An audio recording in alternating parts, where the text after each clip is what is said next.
नमस्कार सभी विद्यार्थियों को और उनके सभी फैमिली के मेंबर्स को, सभी को बहुत बहुत शुभकामनाएं और अभिनंदन। आपकी कोई भी क्वेरी इंदिरा गांधी राष्ट्रीय मुक्त विश्वविद्यालय से रिलेटेड है तो आप हमसे रूबरू हो सकते हैं। विद्यार्थी अब अपने एग्ज़ाम्स का जो टर्म एंड एग्जामिनेशन है जून 2024 का, जी सर, उसके लिए अपनी तैयारियों में व्यस्त होंगे विद्यार्थी।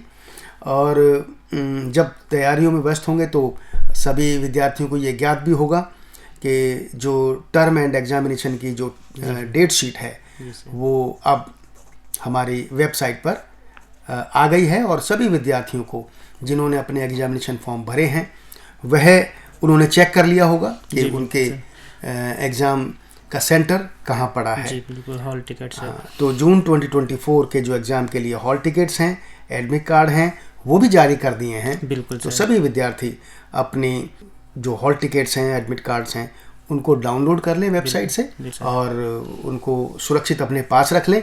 और जिस दिन उनका एग्ज़ाम है उस दिन वह हॉल टिकट अपने किसी दूसरे उसके सपोर्ट में किसी दूसरे आइडेंटिटी कार्ड के साथ, जैसे आधार कार्ड होता है, वोटर कार्ड होता है, ड्राइविंग लाइसेंस भी होते हैं, इनके साथ उनको कैरी करें एग्जामिनेशन हॉल में, क्योंकि कभी कभी ज़रूरत पड़ जाती है आइडेंटिफिकेशन। और अपना इग्नो का आई कार्ड तो वो जरूर साथ में लेके जाए। बिल्कुल सर। तो वह लिंक से अपने अपने सभी विद्यार्थी अपना हॉल टिकट डाउनलोड कर लें।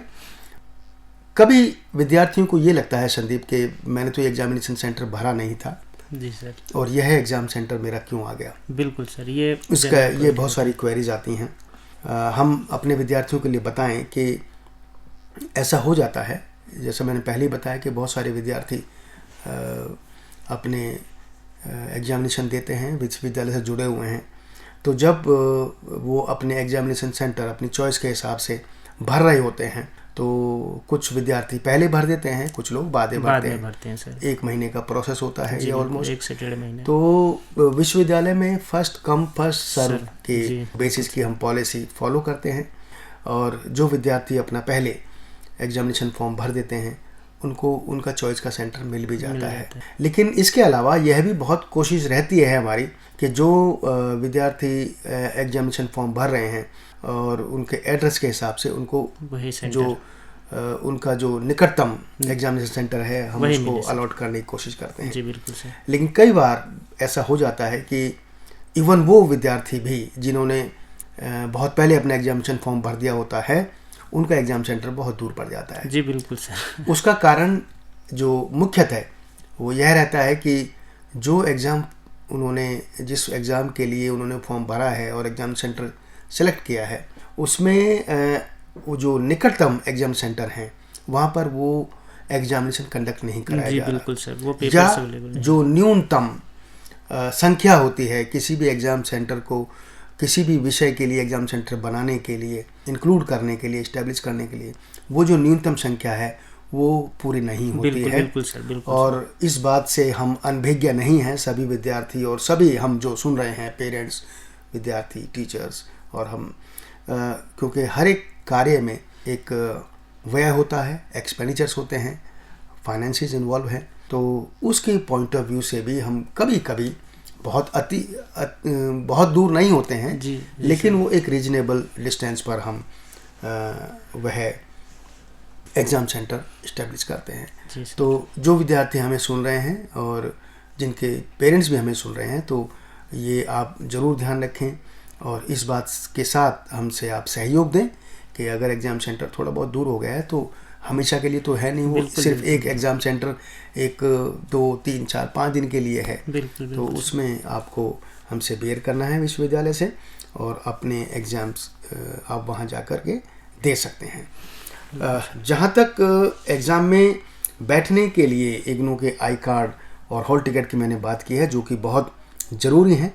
अगर किसी भी परिस्थिति में आपके पास आई कार्ड नहीं है, हालांकि वो डाउनलोड हो जाता है हमारे इग्नो की वेबसाइट से, बिल्कुल यह एक बहुत ही सरल प्रक्रिया है। अगर आपका आई कार्ड आपके पास उपलब्ध नहीं है तो आप उसको डाउनलोड कर सकते हैं। उस डाउनलोड करने की प्रक्रिया को एक संदीप एक बार हमारे विद्यार्थियों को बता देंगे, लेकिन उससे पहले एक प्रश्न है। एक विद्यार्थी हमसे जुड़े हैं, वह प्रश्न ले लेते हैं, उसके बाद हम ये अपनी जारी रखेंगे बातचीत। जी नमस्कार। हेलो हेलो जी नमस्कार। सर बोला डिमांड ड्राफ्ट किससे बनेगा इग्नू वाला? डिमांड ड्राफ्ट इग्नो के फेवर में बनता है, ignou.ac.in, पेएबल एट जिस भी IGNOU, बस। ठीक है, इग्नो के फेवर में बनेगा। और जहां पर आप स्थित हैं, जहां जमा करना है आपको, ये उस प्लेस का नाम लिखेंगे। उस बैंक का नाम? नहीं, बैंक का नाम नहीं।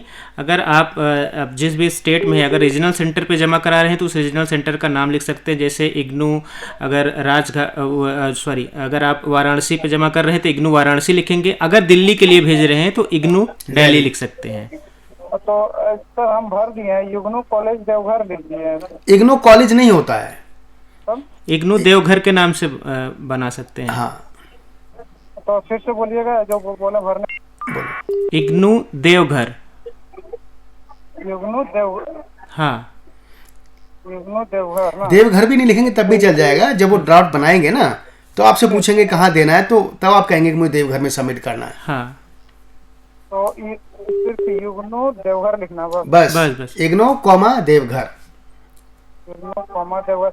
और सर इंडियन बैंक का खाता इसमें होगा? किसी भी बैंक से बना कोई सकते भी हैं, बैंक, कोई भी बैंक का चलेगा, कोई भी बैंक? कोई भी।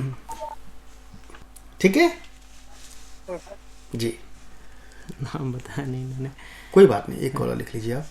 तो संदीप, जैसे अभी यह विद्यार्थी बता रहे थे कि किसी भी प्रक्रिया के लिए जब विद्यार्थी अपनी एग्जामिनेशन फीस जमा करे या कहीं पर, आजकल तो ऑनलाइन है जी सर, लेकिन फिर भी अगर चेक या ड्राफ्ट बनाना होता है तो वो होगा इग्नो के फेवर में ही। जी सर। अगर वो इग्नो लिख देंगे तो बैंक वाला अपना पूछेगा उनसे कि कहाँ जमा करना जी है। बिल्कुल। अगर दिल्ली में जमा करना है दिल्ली लिखेंगे, और इग्नो का देवघर है, देवघर जो स्टेट है वहाँ पे, जो भी है वहाँ उसका पे वो स्टेट लिखना लिख रहेगा, देंगे। पेबल एट तो पटना। मैं आपसे ये बात चल रही थी कि अगर जिन विद्यार्थियों के पास इग्नू का आई कार्ड नहीं है, जो कि होना चाहिए एग्जाम कंडक्ट करते वक्त, ये बच्चों को पहले ही इंश्योर कर लेना चाहिए कि उनके पास आइडेंटिटी कार्ड है या नहीं।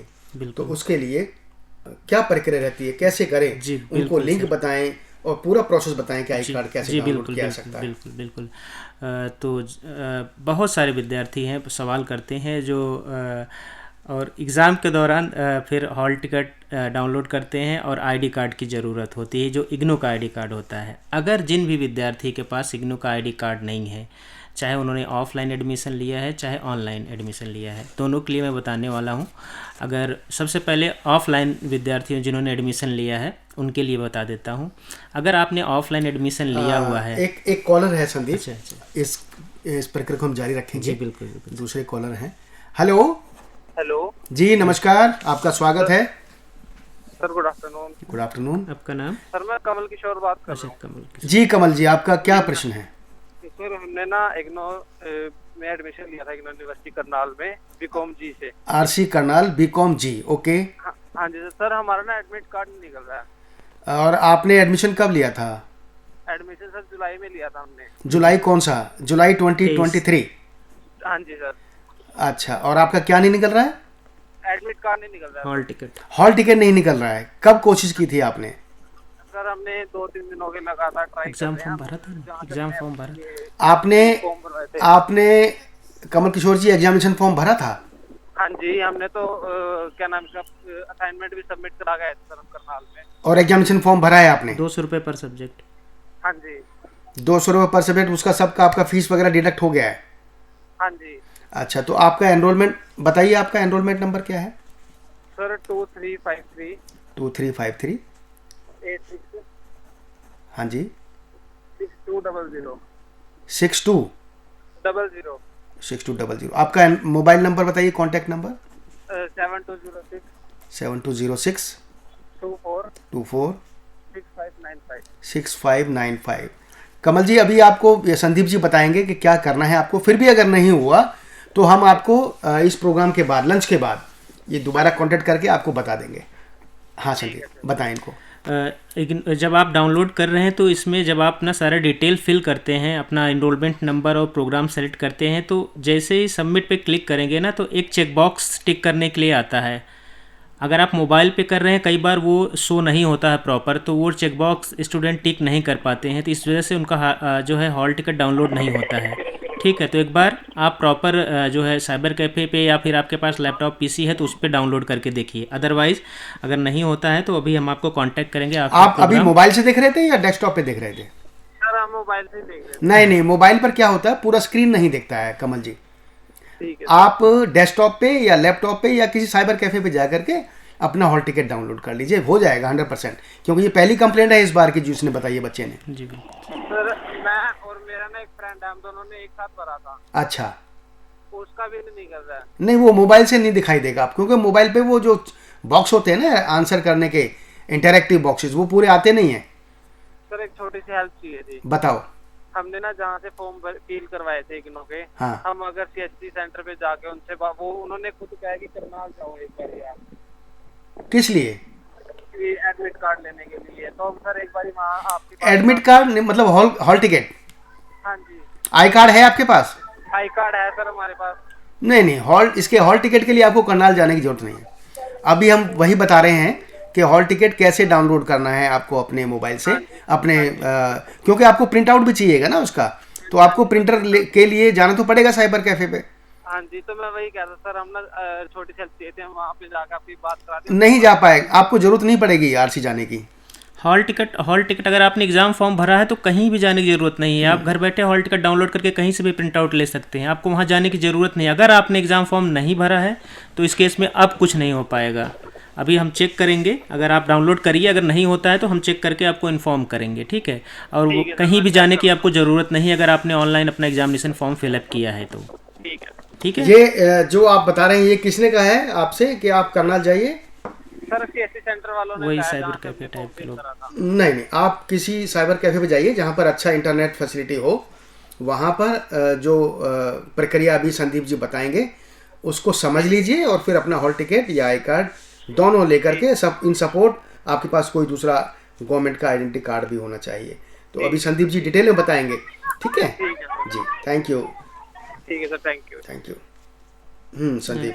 और बहुत सारे बच्चे अब हमारी वेबसाइट पर जाएंगे और वेबसाइट पे जो सर्वर है उसको प्रेशर भी रहेगा। बिल्कुल। तो जो प्रेशर रहेगा तो इंटरनेट स्पीड अच्छी होनी चाहिए अपने जो हॉल टिकट्स वगैरह या ग्रे आई कार्ड है उसको डाउनलोड करने के लिए। उसकी आप डिटेल में प्रक्रिया बताएं संदीप। पहले बताएं आप आइडेंटिटी कार्ड कैसे डाउनलोड करना है और दोबारा बताना कि उसके लिए हमें हॉल टिकट कैसे अपलोड करना है। बिल्कुल सर, मैं आईडी कार्ड के लिए ही बता रहा था। जिन विद्यार्थियों ने बहुत पहले जब ऑफलाइन एडमिशन चल रहा था तो ऑफलाइन में बहुत सारे विद्यार्थियों का आईडी कार्ड मिसप्लेस हो जाता है या फिर किसी भी कारणवश मिल नहीं रहा है।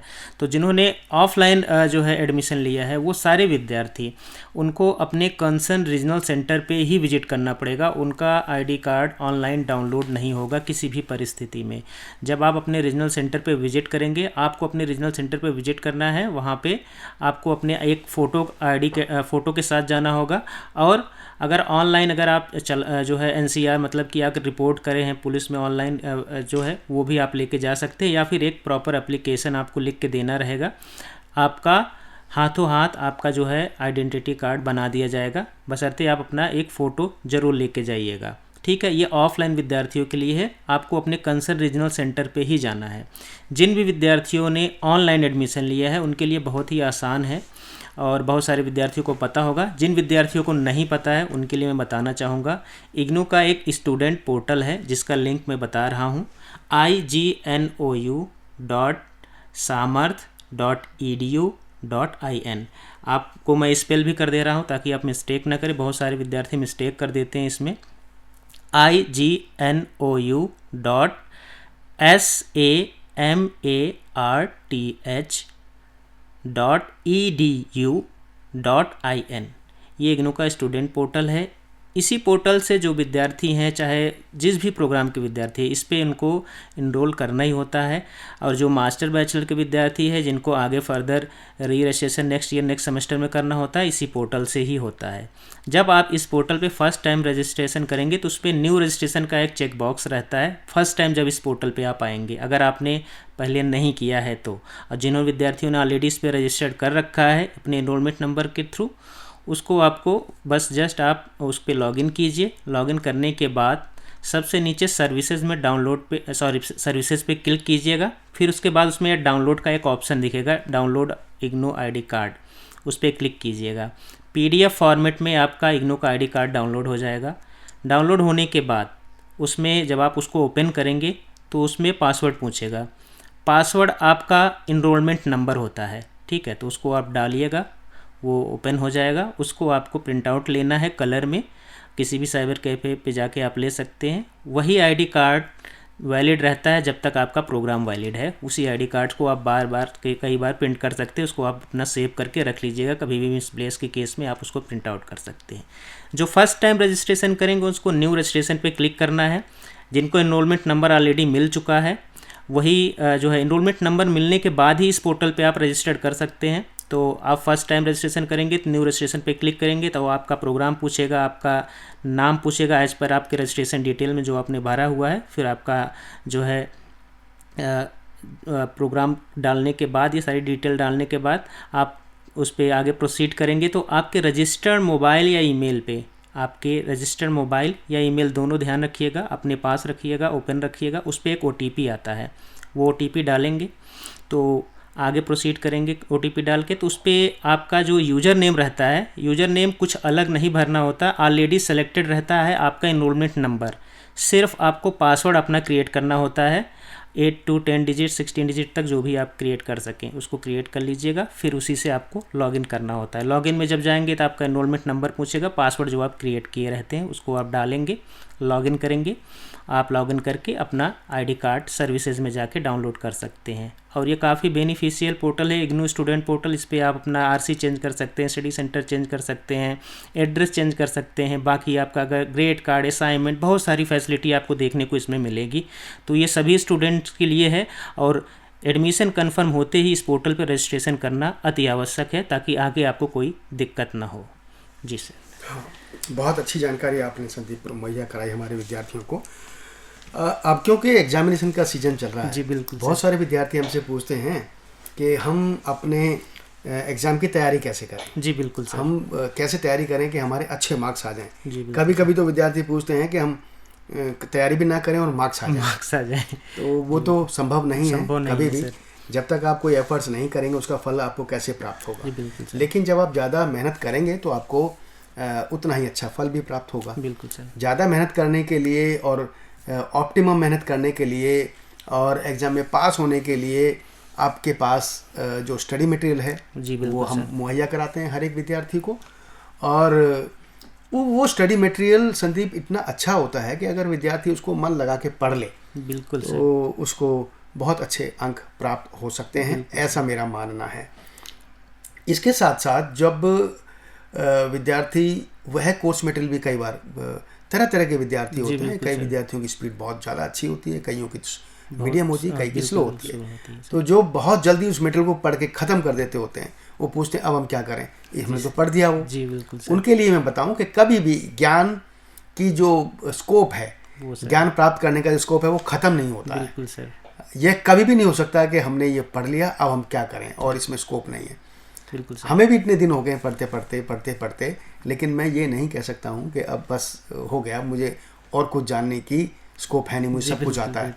तो उन सभी विद्यार्थियों को जो बहुत स्पीड अप होते हैं, बहुत जल्दी अपना स्टडी मटेरियल ख़त्म कर लिए, उनके लिए हर एक कोर्स मटेरियल में सबसे बाद में लिखा होता है कि अब आपको और अगर ज़्यादा जानकारी प्राप्त करनी है इस विषय पर तो आप इन रेफरेंसेस को फर्दर पढ़ सकते हैं, लाइब्रेरी जा सकते हैं।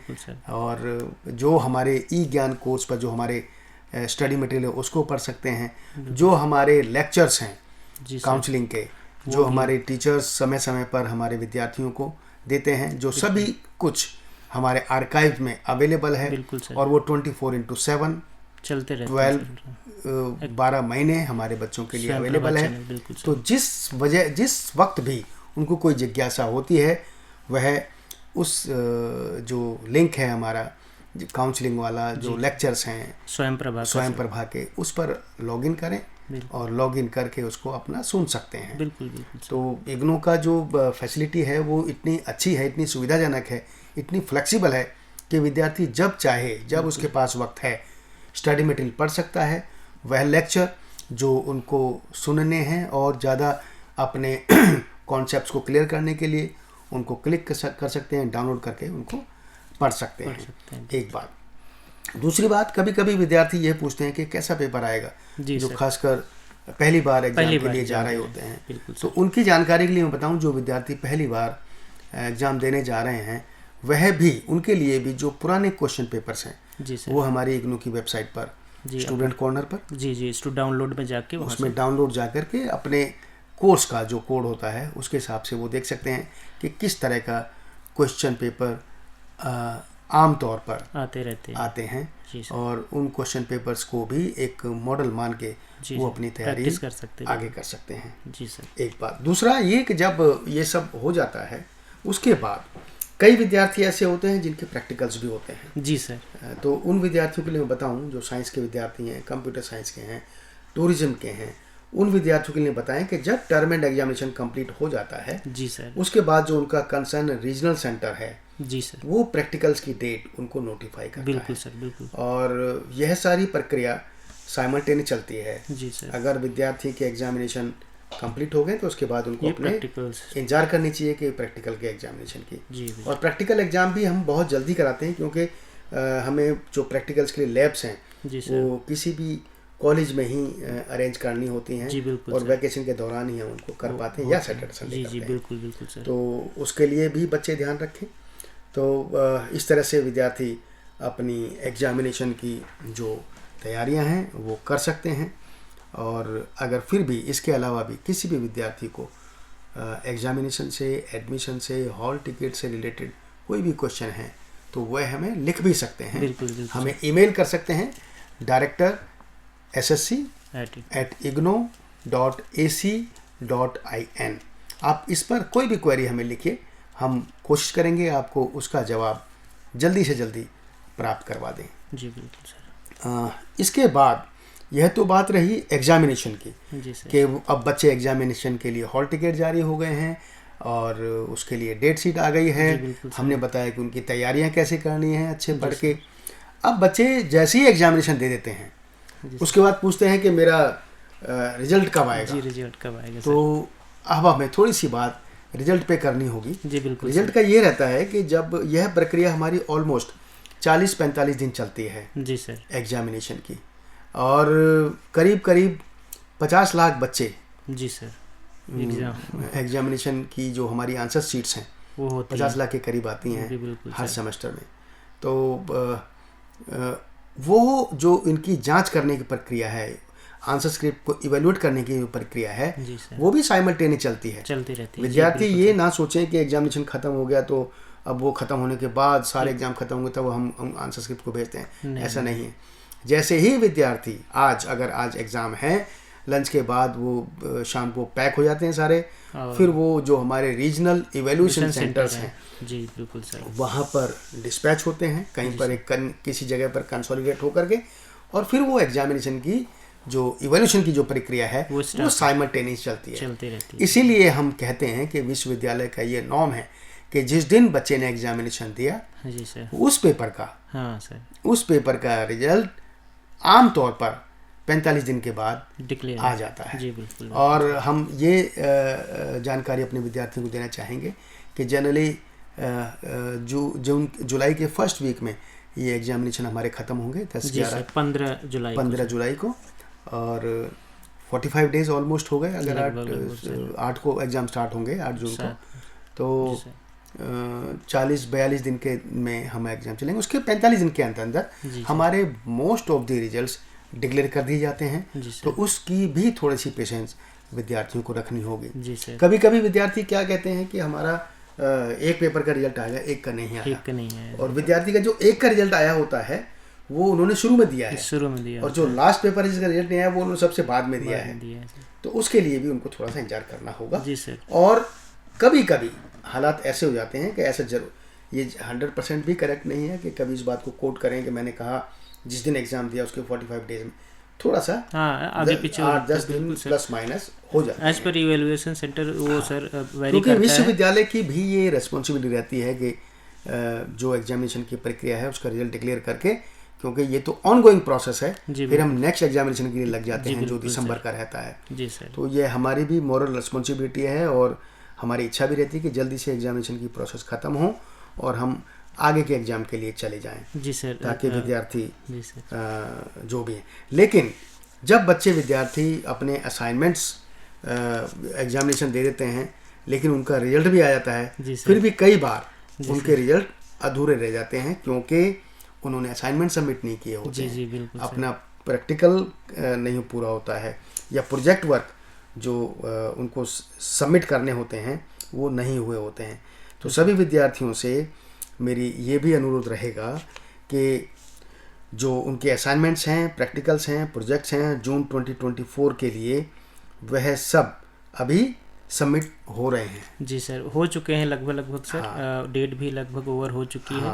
तो उन्होंने वो जमा कर दिए होंगे और उनके सभी के रिजल्ट, जी सर, ये एक क्वेरी उनका सबका रिजल्ट तब आएगा जब जून टर्म एंड एग्जाम का रिजल्ट आएगा। अगर किसी विद्यार्थी ने लास्ट डेट तक अपना असाइनमेंट सबमिट नहीं किया है तो उनका सिर्फ टर्म एंड का रिजल्ट आएगा। बिल्कुल सर। और असाइनमेंट की वजह से उनका कंप्लीट रिजल्ट रह जाएगा। असाइनमेंट वो जब सबमिट करेंगे नेक्स्ट सेमेस्टर का, हाँ जी सर, तब वो नेक्स्ट सेमेस्टर के एग्जाम के साथ दिसंबर के साथ आएगा। हाँ, तो ये बात उनके लिए नोट करने लायक है। एक कॉलर है, उन कॉलर को हम कॉल ले लेते हैं जी सर, उसके बाद अपनी जारी रखेंगे। जी नमस्कार, स्वागत है आपका। जी good afternoon sir. Good afternoon जी सर, मैं डिपार्टमेंट ऑफ एजुकेशन से बोल रहा हूँ, J&K। जी आपका क्या नाम है? राशिद। राशिद जी, जी बताएं। जी सर, हमने वेरिफिकेशन के लिए अथॉरिटी लेटर भेजी थी, उसको 1 महीने से ज्यादा हो गया। वेरिफिकेशन किसका? वेरिफिकेशन कैंडिडेट का। कैंडिडेट का? जी जी। किस लिए, कौन सा वेरिफिकेशन? वो पीजी की वेरिफिकेशन थी। पीजी की? जी जी। नहीं, आप डिटेल में बताएं राशिद जी, मतलब क्या वेरिफिकेशन है पीजी का? देखिए, टीचर की वेरिफिकेशन थी उसके। अच्छा, तो वो स्टूडेंट हो चुका है, वो टीचर एम्प्लॉयमेंट के लिए उसने आपको वो लिखा होगा। नहीं। हाँ। यहाँ पर टीचर ऑलरेडी वो ज्वाइनड हैं पिछले कुछ सालों से। अब यहाँ पर जम्मू कश्मीर में ना, हाँ। जिन्होंने पीजी किया था किसी भी यूनिवर्सिटी से, उनको वेरिफिकेशन लानी थी। हाँ। ने वेरिफिकेशन के लिए भेजा था, मतलब यहाँ पर डेडलाइन अब कुछ ही दिन बचे हैं उसके। अच्छा, तो आपने उसके वो ऑलरेडी एम्प्लॉयड है, उसकी डिग्री के वेरिफिकेशन के लिए आपने रजिस्ट्रार को लिखा होगा। हाँ, रजिस्ट्रार इवैल्यूएशन को। जी, अभी बहुत टाइम हो गया। अच्छा, नहीं आ रही। तो ये वाली क्वेरी तो क्या स्टूडेंट से रिलेटेड नहीं है, पर फिर भी आप ऐसा कीजिए, जो आपने मेल लिखा है उस मेल को मुझे फॉरवर्ड कर दीजिए। नहीं, मेल नहीं लिखा है, चिट्ठी लिखी है। हाँ, चिट्ठी लिखी है। तो मैं उनका डिटेल बता दीजिए, मैं वर्बल रिक्वेस्ट कर दूंगा डायरेक्टर रजिस्ट्रार एसईडी से। क्या नाम है जिस बच्चे का वेरिफिकेशन के लिए आया है? एक है मोहम्मद इकबाल वानी। मोहम्मद इकबाल वानी जी। दूसरा है राशिद मुमताज। राशिद मुमताज। ये 2 बच्चे हैं, इनका कौन सी डिग्री है और बीएड एमएड? नहीं, एक है PG political science, Rashid Mumtaz political science, और दूसरा है मोहम्मद इकबाल वानी का एमकॉम। अच्छा, ठीक है, मैं रिक्वेस्ट करूंगा रजिस्ट्रार एसईडी से कि वो इनकी डिग्री वेरीफाई। इतना पता चलना चाहिए कि वहां से निकला है कि नहीं, बस इतना ही। ठीक है। ओके, ये मुझे कब तक पता चलेगा? आपने डिटेल मुझे अभी, अगर आप वो जो चिट्ठी आपने भेजी है, अगर आप मुझे ईमेल कर दें वो, तो मैं रजिस्ट्रार एसईडी को शेयर कर सकता हूँ वो। अच्छा, वो किस पे? आप लिखिए डायरेक्टर एसएससी जी @igno.ac.in। ओके। इस पर आप मुझे मेल कर दीजिए और लंच के बाद शेयर करके फिर हम आपको बता देंगे। आपका मोबाइल नंबर बताइए जरा। जी 6005 465 425। तो मेरे ऑफिस से आपको कांटेक्ट करेंगे मिस्टर संदीप, और जो भी जानकारी है वो आपको दे देंगे वो। ठीक है sir, thank you Rashid ji, thank you. ऐसी भी क्योंकि देखिए, ये जो भी क्वेरीज हैं वो इसका मतलब मॉनिटर करते हैं, हमारे प्रोग्राम से जुड़े हुए हैं, सुनते हैं। बिल्कुल। और उन्होंने ये, हालांकि विद्यार्थी रिलेटेड नहीं है, लेकिन फिर भी हम कोशिश करेंगे कि ये जानकारी उनको हम मुहैया कराएं लंच के बाद, इस मीटिंग के बाद। जी बिल्कुल सर। तो मैं कह रहा था कि असाइनमेंट्स के जो मार्क्स हैं या असाइनमेंट सबमिट अगर नहीं किए हैं तो जनरली वो टर्म एंड एग्जाम्स के साथ रिजल्ट आते हैं। जी बिल्कुल। और अगर उन्होंने जून 2024 के लिए कोई असाइनमेंट ड्यू था, वो सबमिट नहीं किया, तो सिर्फ टर्म एंड एग्जामिनेशन पेपर का रिजल्ट आएगा। और जब वो नेक्स्ट सेमेस्टर में दोबारा सबमिट करेंगे तो उसका रिजल्ट नेक्स्ट पेपर के साथ आएगा। यह विद्यार्थी नोट कर लें प्लीज़। बिल्कुल सर, ये काफ़ी इम्पोर्टेंट रहता है, बहुत सारे विद्यार्थी मिस कर जाते हैं। हाँ, तो यह तो रही एग्जामिनेशन की बात। एग्जामिनेशन में जो सबसे लास्ट में आता है, जो विद्यार्थी कहते हैं मैंने तो पेपर बहुत अच्छा दिया था जी सर, मेरे तो मार्क्स अच्छे नहीं आए। जी बिल्कुल सर, है ना। तो उसके लिए मैं विद्यार्थियों के लिए बता दूं कि जब एग्जामिनेशन बच्चे ने दे दिया तो सभी कोशिश करते हैं तैयारी करके अच्छे से एग्ज़ाम दें, और अगर मार्क्स अच्छे नहीं आए हैं तो मार्क्स नहीं अच्छे आने के लिए जो इवेल्युएटर है वही जिम्मेदार नहीं होता है, सबके अपने अपने बेंच मार्क्स होते हैं। जी बिल्कुल। लेकिन अगर आपने अच्छा किया है तो कोई आपको फेल नहीं कर सकता। ये हो सकता है कि आपकी इच्छा के अनुसार उतने मार्क्स नहीं आए जितने आप सोचते थे।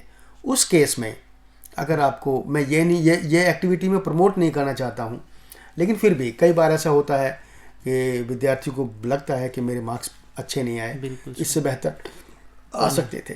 तो उसके लिए एक विंडो है विश्वविद्यालय ने मुहैया कराई है कि विद्यार्थी का जब रिजल्ट आ जाता है और वो चाहे कि मेरे मार्क्स तो कम आ गए हैं, आप मुझे चेक कराना है, तो उनके लिए एक रीवैल्यूएशन की विंडो ओपन हो जाती है एग्जामिनेशन रिजल्ट डिक्लेयर हो जाने के बाद। जी सर। और यह विंडो उनके लिए 1 माह के लिए ओपन होती है। जिस दिन रिजल्ट डिक्लेयर हुआ उसके 30 दिन के अंदर अंदर उसको वो अप्लाई करना होता है रीवैल्यूएशन का, और रीवैल्यूएशन अप्लाई करने के बाद उनका रीवैल्यूएशन का जो रिजल्ट है वो भी 1 महीने के बाद हम दे देते हैं। और कभी कभी ऐसा होता है संदीप कि जब विद्यार्थी रीवैल्यूएशन के लिए देता है तो कभी कभी उसके मार्क्स बढ़ जाते हैं और कभी कभी घट भी जाते हैं। और यह भी मैं अपने विद्यार्थियों को बताऊं कि ऐसा नहीं होता है कि किसी भी विद्यार्थी को कोई भी इवैल्यूएटर जानबूझकर कम मार्क्स या ज़्यादा मार्क्स दे दे। बिल्कुल। ये सबके अपने अपने बेंच मार्क्स होते हैं, लेकिन वो देते मार्क्स उनको वही हैं जो उन्होंने लिखा होता है। बिल्कुल सर, है ना। और ऐसा नहीं होता है कि कोई भी इवैल्यूएटर किसी भी विद्यार्थी को जानबूझ के फेल कर दे या कम मार्क्स दे दे, ऐसा नहीं होता है।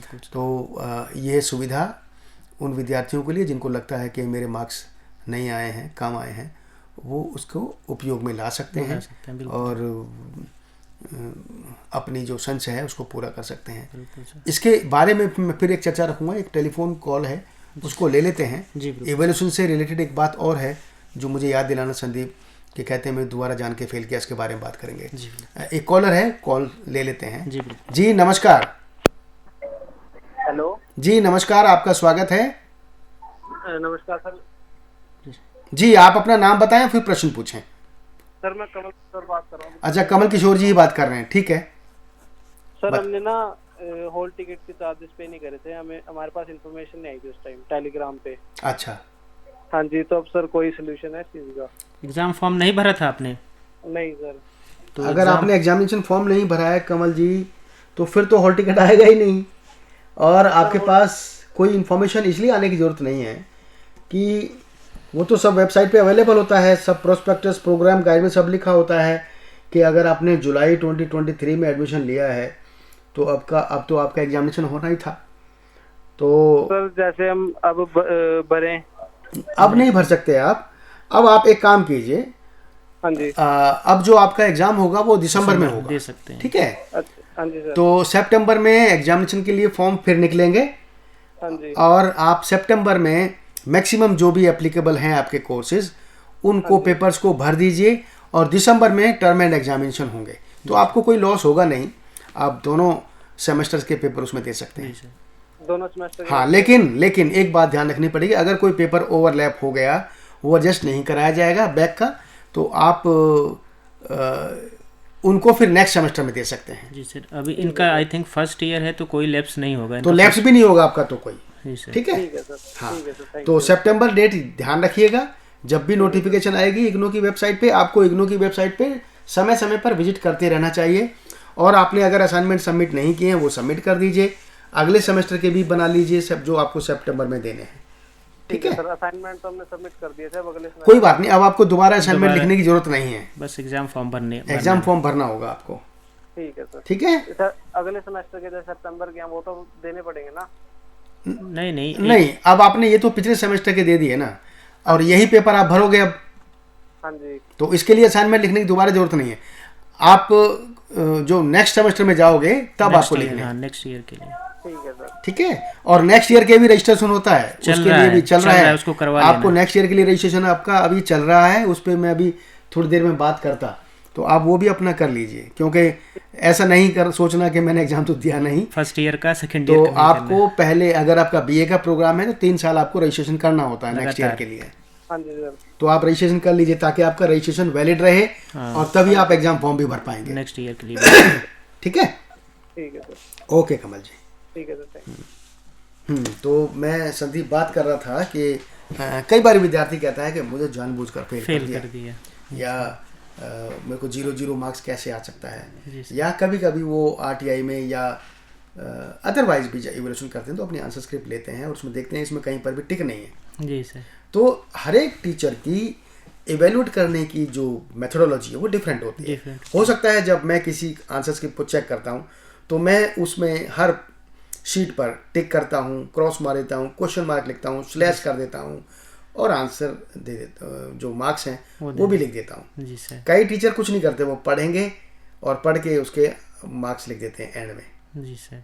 जरूरी नहीं है कि उस पर वो कोई भी ऑब्जर्वेशन भी लिखें। जी जी जी सर। है एक बात। दूसरी बात ये कि किसी भी विद्यार्थी से, क्योंकि टीचर्स जो एग्जामिनेशन को इवेल्यूएट कर रहे हैं वो जानते तो है नहीं, उनको बिल्कुल कुछ नहीं, तो कोई बैर तो है नहीं किसी से, सर, है ना। तो इस बात को बिल्कुल भी दिमाग में ना लाएं कि जानबूझ करके विद्यार्थियों को फेल किया जाता है। तो उसके दूसरा पहलू ये भी तो है कि बच्चे फर्स्ट क्लास फर्स्ट भी लाते हैं, 80% मार्क्स भी ला रहे हैं, गोल्ड मेडलिस्ट भी ला रहे हैं, गोल्ड मेडलिस्ट भी होते हैं। जी सर। तो वो सब बच्चे भी तो नॉर्मल बच्चे ही होते हैं। बिल्कुल सर। तो यह बात अपने दिमाग से निकालनी चाहिए और मैं हमेशा कहता हूँ आप ईमानदारी से पढ़ें, तो आपके ईमानदारी से जब पढ़ेंगे तो आपके अच्छे मार्क्स अवश्य आएंगे, ये मेरी गारंटी है। बिल्कुल सर। अब बात हमारी एग्जामिनेशन की होगी। 75% टाइम हमने एग्जाम पे बात किया, क्योंकि एग्जाम का पर्व चल रहा है, एग्जामिनेशन का मौसम है, सभी बच्चे एग्जामिनेशन में इन्वॉल्व होंगे, इसलिए मुझे लगा कि आज हमें ज़्यादा फोकस एग्जामिनेशन पे करना है। जी बिल्कुल सर। है ना। अब हम थोड़ी सी बात एडमिशन्स पे कर लेते हैं। जी सर। कि जिस तरह से विश्वविद्यालय में एक साल में 2 बार एग्जामिनेशन होते हैं, जून में और दिसंबर में, term and examination of June and term and examination of December, उसी तरह से विश्वविद्यालय में जो एडमिशन की जो प्रक्रिया है वह भी वर्ष में 2 बार होती है, कैलेंडर ईयर और एकेडमिक ईयर। कैलेंडर ईयर होता है जब हम जनवरी में एडमिशन साइकिल करते हैं, जनवरी के जो एडमिशन होते हैं, और जो एकेडमिक ईयर है वो जुलाई में स्टार्ट होता है। जो अभी एडमिशन की जो प्रक्रिया है, जो प्रोसेस है वो ऑन है। तो जो विद्यार्थी अपने 12वीं और बीए की परीक्षाएं दे चुके हैं या एमए की परीक्षाएं दे चुके हैं, वो अगर किसी भी प्रोग्राम से इग्नो के जुड़ना चाहें तो उनके लिए सभी प्रोग्राम्स की जो open and distance learning mode से और ऑनलाइन मोड से जो हमारे प्रोग्राम्स हैं उनकी जो एडमिशन्स की जो प्रोसेस है वो ऑन है, और 30 जून 2024 इन प्रोग्राम्स के लिए लास्ट डेट है। मैंने कहा ODL open and distance learning programme और ऑनलाइन प्रोग्राम। जी सर। जब मैं ओडीएल की बात करता हूं तो ओडीएल वह प्रोग्राम होते हैं जो हम certificate, diploma, PG diploma, under graduate और पोस्ट ग्रेजुएट तक जी सर करते हैं, और ये सभी प्रोग्राम स्टडी मटेरियल बेस्ड होते हैं। जी बिल्कुल सर। हालांकि इनके एडमिशन भी ऑनलाइन ही होते हैं। जी सारी प्रक्रिया ऑनलाइन ही है। Sir. Examination form, admission form, है ना, फीस डिपॉजिशन सब कुछ ऑनलाइन होता है।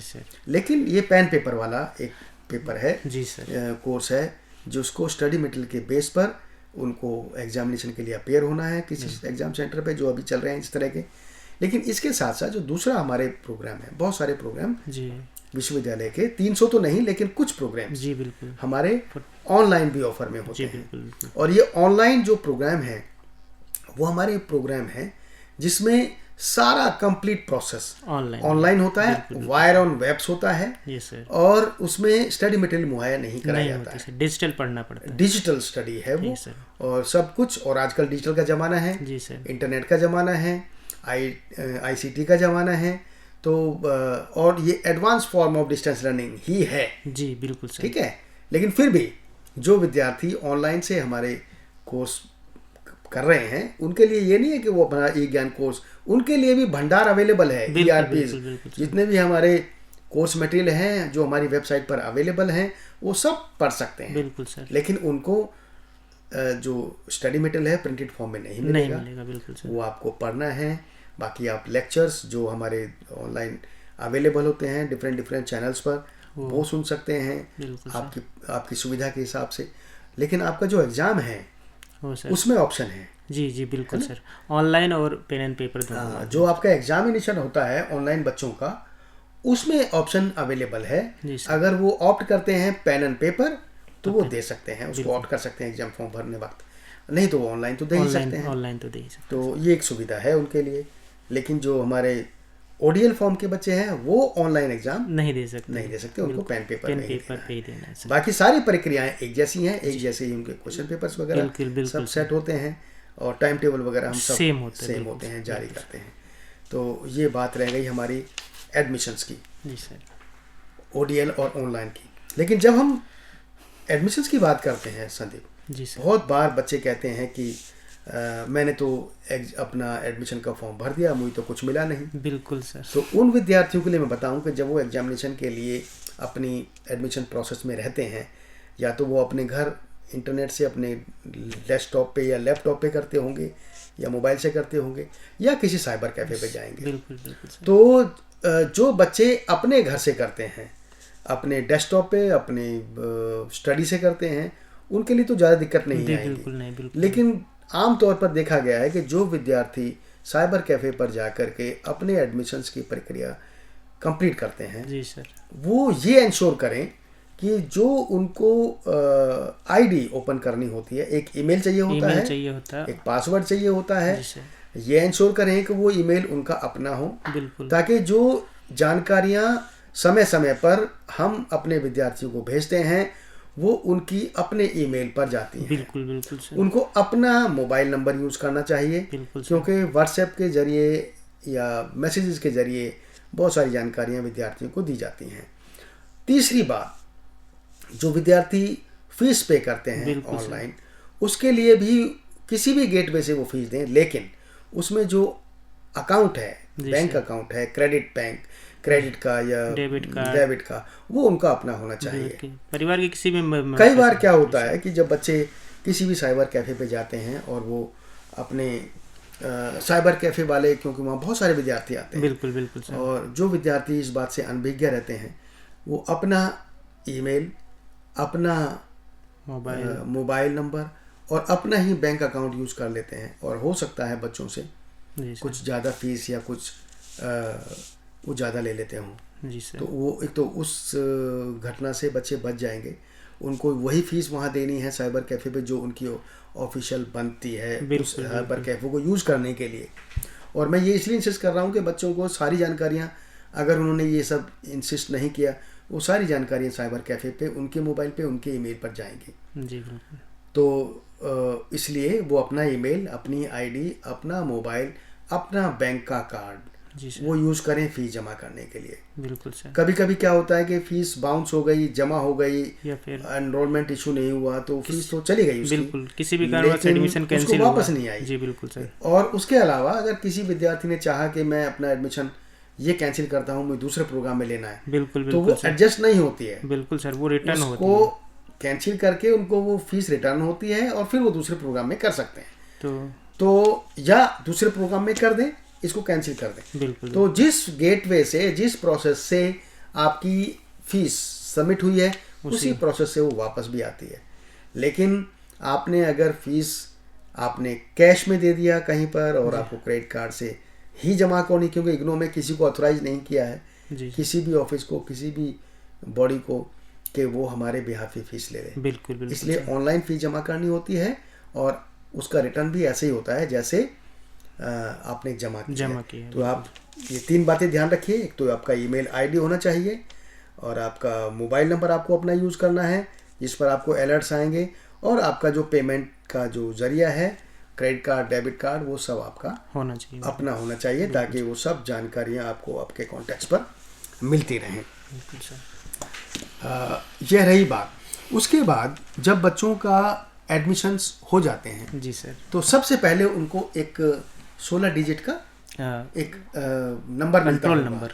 उसको कभी कभी हम प्रोजेक्ट कंट्रोल नंबर कहते हैं। जी बिल्कुल, कंट्रोल नंबर। और ये कंट्रोल नंबर हम इसलिए देते हैं क्योंकि एडमिशन के टाइम पे बहुत सारी प्री रिक्विजिट कंडीशंस होती हैं। जी सर। जैसे कोई बच्चे जब सर्टिफिकेट जमा करते हैं, वो सर्टिफिकेट जमा कर रहे हैं, वो साफ दिख रहा है कि नहीं दिख रहा है। बिल्कुल सर। तो अगर जब एडमिशन्स की प्रक्रिया में बच्चे जुड़ें, बिल्कुल सर, तो एडमिशन लेने से पहले वो अपनी प्रोग्राम गाइड, जो इन्फॉर्मेशन गाइड है, उसको जरूर ध्यान से पढ़ें। उसमें लिखा होता है कि एडमिशन के टाइम पे आपको किन किन चीज़ों की ज़रूरत है। जी बिल्कुल। फोटोग्राफ है, आपके सर्टिफिकेट चाहिए स्कैंड कॉपी में, जी बिल्कुल सर, PDF में कन्वर्ट करके, उनकी जो पिक्सल है वो कितने साइज में होना चाहिए, कितने साइज में होना चाहिए, वो एडमिशन पेज पे सर सब है ये सर, वो सब लिखा रहता है, उनको नोट कर लें। बिल्कुल। और आपके जो सर्टिफिकेट्स हैं, आपका जो फोटो है, आपके लिए जो क्रेडिट कार्ड या डेबिट कार्ड है, आपका जो ईमेल है ना, ये सब चीज़ें आपके पास उस वक्त रहनी चाहिए। और जैसे ही आप ये सब चीज़ें अपलोड कर देते हैं एडमिशन की उसमें, तो आपको एक कंट्रोल नंबर मिलता है, मिल जाता है जी। जैसे ही एडमिशन कंट्रोलर ये सब चीज़ें वेरीफाई करते हैं 1-2 दिन में, जी सर, और जब वो पा लेते हैं कि हाँ इन्होंने जो डॉक्यूमेंट अपलोड किए हैं या सबमिट किए हैं वो एलिजिबल हैं, जी सर, रीडेबल हैं और सही हैं, जी तो सर, उनका एडमिशन कंफर्म हो जाता है और उनको एक एनरोलमेंट नंबर इशू हो जाता है। बिल्कुल सर। एनरोलमेंट नंबर इशू होते ही विद्यार्थी इग्नू के छात्र बन जाते हैं जी बिल्कुल ऑफिशियली, और उनको फिर जो भी जानकारियाँ होती हैं वो मिलनी शुरू हो जाएंगी अपने आगे के लिए। बिल्कुल सर। जैसे ही विद्यार्थी अपना एनरोलमेंट मिल जाए उसको, उसके बाद उनको एक रीजनल सेंटर अलॉट होता है, उनके डोमिसाइल सेंटर जो भी उन्होंने चूज किया होता है, क्योंकि इग्नू 3 टियर्स पे काम करता है। ये सभी विद्यार्थी जुड़ लें। इग्नू का जो हेडक्वार्टर है वो दिल्ली में है, न्यू दिल्ली में, और उसके 57 रीजनल सेंटर्स हैं जी बिल्कुल, all over India, Andaman Nicobar से लेकर लेह लद्दाख, और इधर ईस्ट में आपके अरुणाचल प्रदेश, नागालैंड, त्रिपुरा, मेघालय से लेकर के गुजरात, कच्छ तक हमारे सभी राज्यों में रीजनल सेंटर्स हैं। कम से कम एक तो है ही, और जो बड़े राज्य हैं उसमें 2-3 वहाँ पर हमारे 1 या 2 से ज़्यादा भी हैं सर। वो यह देख करके इस्टेब्लिश किया जाता है कि जो पॉपुलेशन कितनी है, एरिया कितना है स्टेट का। तो जैसे उत्तर प्रदेश है, वहाँ पर 1 से ज़्यादा हमारे रीजनल सेंटर्स हैं, बिहार है 1 से ज़्यादा है, महाराष्ट्र है 1 से ज़्यादा है, तो मध्य प्रदेश है 1 से ज़्यादा है। तो वो सब ये देख करके कि कितना एरिया ऑफ ऑपरेशन है, कितना हम फिजिकल एरिया कवर कर सकते हैं, उस हिसाब से तो विद्यार्थियों को एक रीजनल सेंटर दिया जाता है। वह रीजनल सेंटर अलॉट होता है हर एक विद्यार्थी को, और उनको इस बात की जानकारी के लिए कि इग्नू में टीचिंग लर्निंग प्रोसेस कैसा होता है, उसका एक इंडक्शन होता है। जी सर। वह इंडक्शन प्रोग्राम विद्यार्थियों को, नए विद्यार्थियों को लेके आता है, वो जरूर अटेंड करना चाहिए। उस इंडक्शन प्रोग्राम से विद्यार्थियों को पता लगता है कि इग्नू में शिक्षा पद्धति कैसी है, उनको कब कब क्या क्या करना है। तो उनको यह जानकारी उनके मोबाइल से मिलेगी, उनके रजिस्टर्ड ईमेल से मिलेगी, और कभी कभी व्हाट्सएप पे मिलती है। तो यह सब जैसे ही आपको एनरोलमेंट नंबर मिल जाता है, आपको इन बातों का ध्यान रखना है, और इंडक्शन प्रोग्राम गाइड को कंप्लीट पढ़ते पढ़ते जरूर करना है। जी बिल्कुल। और जब तक आपको, अगर आपने एडमिशन ले लिया, आपका एनरोलमेंट मिल गया, उसके बाद आपका इंडक्शन प्रोग्राम और आपको स्टडी मटेरियल मुहैया कराया जाएगा। जी बिल्कुल सर। जब तक आपको स्टडी मटेरियल नहीं मिलता है प्रिंटेड कॉपी में, अगर आपने ऑप्ट किया है, तब तक आप हमारे ई ज्ञान कोर्स पर, जो आपके कोर्स है, जो आपका पेपर है, जो आपका प्रोग्राम है, उसका स्टडी मटेरियल आप पढ़ सकते हैं। बिल्कुल सर। और जैसे ही आपको स्टडी मटेरियल मिल जाएगा, अगर आपने प्रिंटेड फॉर्म को ऑप्ट किया है, तो आपका स्टडी मटेरियल आपके रजिस्टर्ड एड्रेस में पहुंच जाएगा, आप उससे भी स्टडी कर सकते हैं। और open and distance learning mode में भी कई बार ऐसा है, यह सुविधा हम अपने विद्यार्थियों को देते हैं कि वो अगर चाहें तो स्टडी मटेरियल ना ऑप्ट करके सॉफ्ट कॉपी ऑनलाइन स्टडी कर सकते हैं कोर्स मटेरियल की। जी बिल्कुल। जो ई ज्ञान कोर्स पर अवेलेबल है, उसके लिए उनको 15% ऑफ दी फीस कम देनी होगी। एडमिशन के दौरान ही ऑप्ट करना है, एडमिशन दौरान। लेकिन मैंने कई बार देखा है कि विद्यार्थी ई मटेरियल ऑप्ट कर लेते हैं, लेकिन बाद में चेंज करते हैं, दिक्कत आती है, फिर कहते हैं मुझे स्टडी मटेरियल चाहिए। और कभी कभी ये भी विद्यार्थी कहते हैं कि उन्होंने ऑप्ट तो कर लिया, पैसे कम होने के चक्कर में, जी सर, ई सॉफ्ट मटेरियल, और बाकी उसके सहयोगियों को अगर कोर्स मटेरियल मिल जाता तो फिर वो कंप्लेन करते हैं कि मुझे तो स्टडी मटेरियल नहीं मिला। और वो भूल जाते हैं कि उन्होंने स्टडी मटेरियल के लिए ऑप्ट नहीं किया है, एक बात। दूसरी बात ये है कि वो ई सॉफ्ट के बाद वो बाद में चेंज करना चाहते हैं जी सर कि मेरे को तो स्टडी मटेरियल चाहिए, तो उसके लिए वो जो डिफरेंस है जी सर उसको देना होता है, डिमांड ड्राफ्ट के थ्रू सर वो देना होता है, फिर उसके बाद वो मटेरियल मिल जाता है। तो आप ये बहुत सोच समझ करके यह जो ऑप्शन है इसको यूज़ करें, क्योंकि ये ज़रूरी नहीं है कि आप ई ज्ञान कोर्स पर ही पढ़ के कर पाएंगे। कभी कभी ऐसा होता है कि आपको हार्ड कॉपी की ज़रूरत महसूस होती है, तो फिर आप चेंज करते हैं। और 15% बहुत बड़ा डिफरेंस भी नहीं होता है सर बाद में, लेकिन दिक्कत होता है अगर आपको हार्ड कॉपी मटेरियल चाहिए तो ये मैं वो बता रहा हूँ कि बच्चे जब 3-4 साथी एक साथ कर रहे होते हैं तो किसी का मटेरियल आ गया, उसका आया नहीं, तो फिर वो कहते हैं, जबकि वो ये चेक नहीं करते उन्होंने तो फीस को कम करके जमा किया है इसी वजह से। तो ये बात का ध्यान रखें बिल्कुल सर। और अपना स्टडी मटेरियल पढ़ें जब तक ऑनलाइन ही। जिन्होंने स्टडी मटेरियल ऑफ भी किया है वो भी पढ़ सकते हैं, और जिन्होंने नहीं किया वो तो पढ़ेंगे ही पढ़ेंगे, है ना। और फिर अपने जब उनका मैच्योर हो जाता है एडमिशन, फिर अपनी जो प्रक्रिया मैंने अभी बताई एग्जामिनेशन की, उससे इन्वॉल्व होना होता है उनको, और उस प्रोसेस में लग जाना होता है। ये एडमिशन की बात हो गई। ये बातें ज़रूरी थी जो हमने अपने विद्यार्थियों को बताई। इंडक्शन की बात भी हमने संदीप बता दी है, जो उनके रीजनल सेंटर की वेबसाइट पर यह जानकारियाँ उनको प्राप्त होती हैं, है ना। और यह भी मैंने जब मैं एक विद्यार्थी से बात कर रहा था, हाँ सर, कमल किशोर से, कि नेक्स्ट ईयर के लिए, नेक्स्ट सेमेस्टर के लिए जो रजिस्ट्रेशन होता है जी सर, वो जरूरी होता है प्रमोशन के लिए। प्रमोशन का मतलब एक साल से दूसरे साल, एक सेमेस्टर दूसरा साल। प्रमोशन का मतलब ये नहीं है कि मैं पास हो गया हूँ। उसके लिए जो जब तक प्रोग्राम की मिनिमम ड्यूरेशन रहती है उसके लिए उनको रजिस्ट्रेशन करना होता है।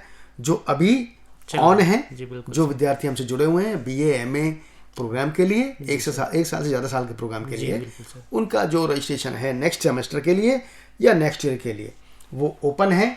वो विद्यार्थी अपनी इस प्रक्रिया को जरूर कंप्लीट करें, अन्यथा जब वो एग्जामिनेशन फॉर्म भरेंगे तो उनका एनरोलमेंट रिफ्लेक्ट नहीं होगा, क्योंकि उन्हें जो प्रोसेशन है वो कंप्लीट नहीं किया है।